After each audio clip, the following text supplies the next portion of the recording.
Commodities and your Friday afternoon update on the markets for the week. As of the close on Friday, we're looking at corn up 55 cents. November beans up $1.33. Pretty strong week for grains. Once again, weather has not changed. There has been lack of moisture in the areas that were promising for yield, and that has caused weather premium to come back into the market. There's been a search for protein this week. That caused the beans to outgain the corn as well.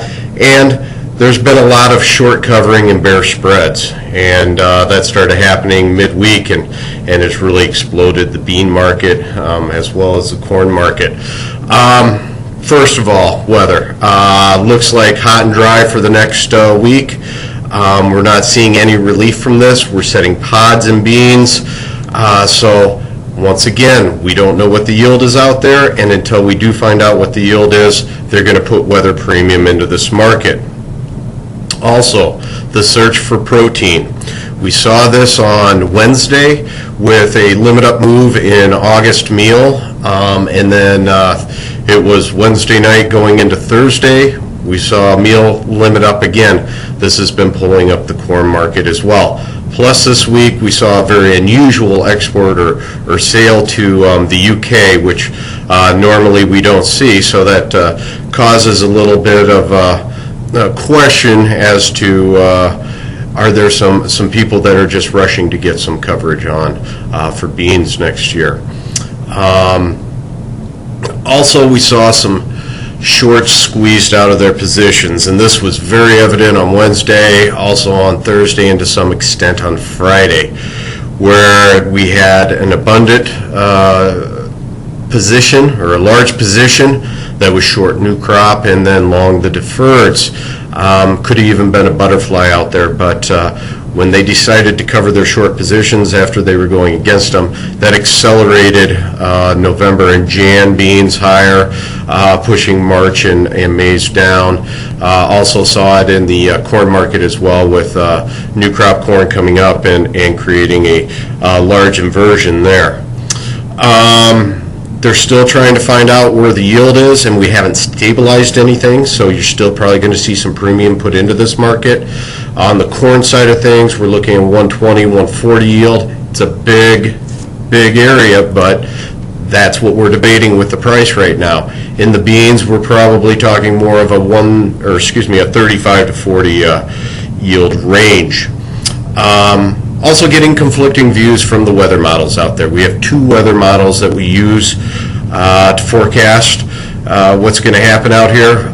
There's the GFS model, which is the American model, which went through some changes back in May and has not been very accurate. That is the wettest model, though, but once again has not been very accurate. So with the GFS being wet, the euro being a little bit drier, and the euro has been the model that's been right on as of late. Most traders are going off the euro model, and we expect hot, dry weather next week as well. In the outside markets, I'd have to say that we're looking at the hope for stimulus out there right now. We're going through earnings season, but the hope for stimulus is helping the stock market recover for most of the week. And then you come in today on Friday, you find out that Spain is going to be bailed out. Some of the banks will be bailed out there, and that is against a lot of the European finance ministers' wishes. So that put some pressure on the DAX and the FTSE, and it fell over into our markets as well, and we were down about $15 in the S&P last I checked.